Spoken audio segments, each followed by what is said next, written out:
गरीब किसान को सफलता मिलती है। गरीब किसान की कहानी। एक बार की बात है, एक छोटे से गांव में जैक नाम का एक गरीब किसान रहता था। जैक के पास जमीन का एक छोटा सा टुकड़ा था, जिस पर वह अपने परिवार का समर्थन करने के लिए फसलें उगाता था। हालांकि उनकी भूमि बंजर थी और उन्होंने इससे अच्छी उपज प्राप्त करने के लिए संघर्ष किया। एक साल इस क्षेत्र में भयंकर सूखा पड़ा और जैक की फसल नष्ट हो गई। बेचने के लिए कोई फसल नहीं होने के कारण जैक के पास अपने परिवार को खिलाने के लिए पैसे नहीं थे। स्थिति विकट थी और जैक भविष्य के बारे में बहुत चिंतित था। एक दिन जैक ने यह देखने के लिए बाजार जाने का फैसला किया कि क्या उसे काम मिल सकता है।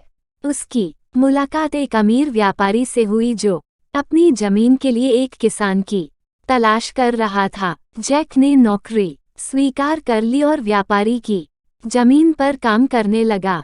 अपनी मेहनत और लगन से जैक बंजर जमीन को उपजाऊ बनाने में सफल रहे। व्यापारी जैक के काम से प्रभावित हुआ और उसे एक बड़ी रकम देने की पेशकश की।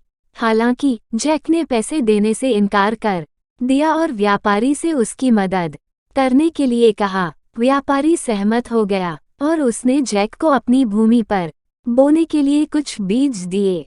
जैक ने बीज बोए और जल्द ही उसकी फसलें उगने लगीं। वो एक भरपूर फसल का उत्पादन करने में सक्षम था और उसने उसे अच्छे दामों पर बाजार में बेच दिया।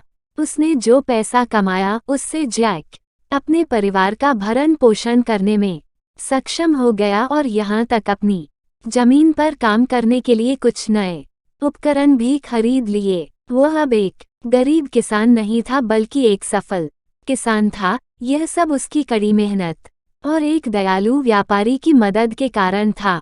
उस दिन से जैक ने अपनी भूमि पर कड़ी मेहनत करना जारी रखा और व्यापारी द्वारा उस पर की गई दया को वह कभी नहीं भूला। वो एक सुखी और संतुष्ट जीवन जीते थे। उनके पास जो कुछ भी था उसके लिए हमेशा आभारी रहते थे।